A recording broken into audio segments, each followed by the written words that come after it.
وہ شخص محروم ہے جس کا شمار ان دونوں میں سے کسی ایک کیٹیگری میں نہیں ہو۔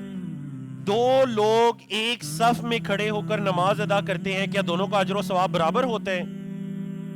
نہیں۔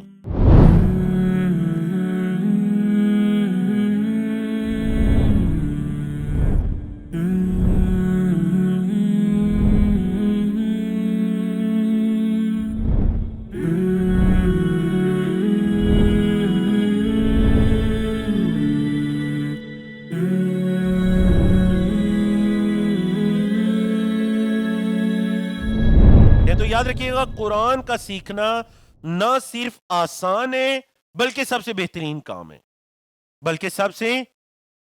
تو چلے ترجمہ کیجئے، خیرکم، خیرکم کا خیر کا مطلب بہترین، اچھا، کم تم میں سے بہترین، کیا مطلب ہے خیرکم؟ تم میں سے بہترین کون ہے جی؟ تم میں سے بہترین من کے آپ نے دو مطلب پڑھے، ایک کون اور ایک جو۔ بولے کون، اور کون کی کیا مثال ہے؟ بولے کون کی کیا مثال ہے جی؟ من ربو کا۔ اور جو کی کیا مثال ہے؟ یہ جو حدیث لکھی ہوئی ہے، خیرکم من تعلم القرآن وعلم، تم میں سے بہترین وہ ہے جو، من کا مطلب جو، یہاں پر من کا مطلب جو، تم میں سے بہترین وہ جو تعلم القرآن، قرآن سیکھے، وعلمہ، واو کا مطلب اور، علم سکھائے، اسے یعنی کہ قرآن کو۔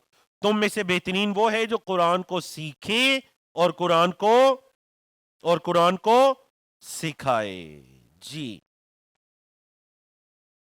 یہ دیکھیں، تعلم میں کیا ہو رہا ہے؟ آپ کے پاس نالی جا رہا ہے، اور علمہ میں کیا ہو رہا ہے؟ آپ سے آگے، بولیں آپ سے آگے۔ یہی تو دین اسلام کا اور اللہ کی کتاب کا حسن ہے کہ اس کتاب کا پروسیس اسی طرح سے چلا آ رہا ہے۔ دیکھیے یہ سلسلہ اسی سے ہر کوئی اپنے استاد سے، اپنے کسی بھی بڑے محترم سے سیکھتا ہے، اور یہ سلسلہ جا کر کہاں پر رکتا ہے؟ بولیں یہ سلسلہ جا پر کہاں پر رکتا ہے؟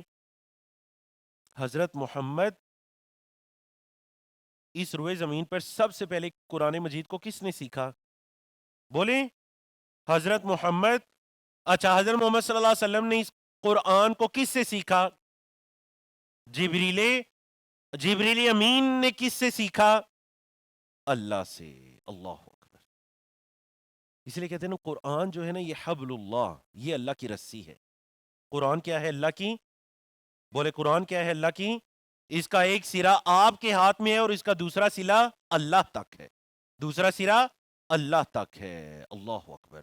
تو اگر آپ اس مبارک سلسلے سے جڑ گئے ہیں تو یہ وہ مبارک سلسلہ ہے جس میں ائمہ اور فقہا آتے ہیں، جس میں صحابہ کرام آتے ہیں، جس میں نبی کریم صلی اللہ علیہ وسلم آتے ہیں، جس میں جبریل امین آتے ہیں۔ اللہ اکبر، اللہ اکبر۔ تو یہ کتاب، تم میں سے بہترین وہ ہے جو اس قرآن کو سیکھے اور اس قرآن کو سکھائے۔ اچھا، آپ نے خود بتایا کہ آپ کا آج 15واں گھنٹہ ہے۔ اچھا، میں اگر آپ سے پوچھوں کہ صرف میٹرک کرنے تک، مطلب جو آپ کا 10-12 سالہ نظام تعلیم ہے، اس نظام تعلیم میں صرف میٹرک کرنے تک آپ نے اپنی زندگی کے کتنے گھنٹے دیے ہوں گے؟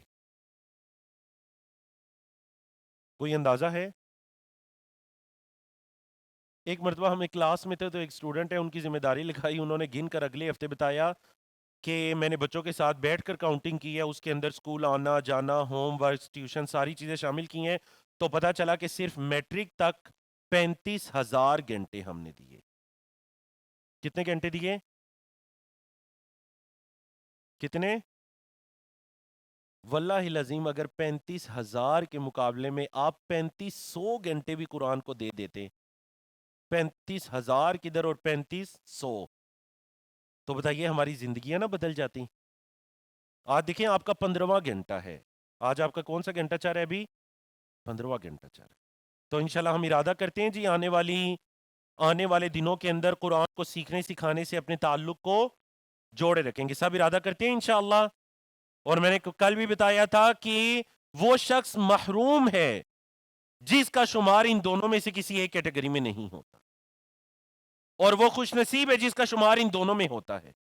جس کا شمار یعنی وہ سیکھتا بھی ہے اور آگے دوسروں کو وہ خوش نصیب ہے، اور وہ محروم ہے کہ جو نہ سیکھتا ہے اور نہ سکھاتا ہے. مطلب وہ جو آپ صلی اللہ علیہ وسلم نے ہمیں خیر بتائی تم میں سے بہترین، وہ اس نے کبھی بہترین بننے کی کوشش نہیں کی، نہ کبھی سیکھا اور نہ کبھی سیکھا اور نہ کبھی سکھایا. جی سب سے اہم کام کیا ہے؟ نیت. بولے سب سے اہم کام کیا ہے؟ آپ نے یہ حدیث کتنی مرتبہ سن رکھی ہوگی، انما الاعمال. کیا ترجمہ ہے اس کا؟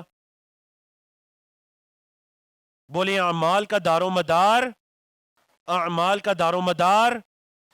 اب مجھے بتائیے، دو لوگ ایک صف میں کھڑے ہو کر نماز ادا کرتے ہیں، کیا دونوں کا اجر و ثواب برابر ہوتا ہے؟ نہیں. اجر و ثواب ہوتا ہے نیت کی بنیاد پر. کس کی نیت کتنی خالص تھی؟ بولے اجر و ثواب کس کی بنیاد پر ہوتا ہے؟ کیوں؟ کیونکہ اعمال کا دار و مدار نیتوں پر ہے. اعمال کا دار و مدار کس پر ہے؟ نیتوں پر ہے. چلیے جی، ان کا کیا مطلب ہے؟ مثال کیا پڑی تھی؟ انشاءاللہ. انہ کا کیا مطلب ہے؟ مثال کیا پڑی تھی؟ ان اللہ مع الصابرین. تو اگر ہم کسی بھی چیز کو مثالوں سے یاد رکھیں گے تو معنی جلدی یاد آئے گا، زیادہ دیر تک یاد رہے گا، اور ایک لفظ کا معنی دوسرے کو نہیں جائے گا. اچھا، اب انما کا کیا مطلب ہے؟ یاد رکھیے گا، انما کا ترجمہ اکثر لوگ کہہ دیتے ہیں بے شک، حالانکہ انما کا ترجمہ بے شک. ہاں، جب انا اکیلا آئے گا یا کسی پروناؤنز وغیرہ کے ساتھ اٹیچ ہو کر آئے گا تو پھر اس کا مطلب ہوگا بے شک. لیکن اگر انا کے بعد آ گیا ما، بولے انا کے بعد کیا آ گیا؟ انما، تو اس کا مطلب کیا ہو جائے؟ اس کو عربی میں کہتے ہیں کلمۃ الحصر. کیا کہتے ہیں؟ حصر کا مطلب ہے کہ کوئی بات آگے محصور ہونے والی ہے.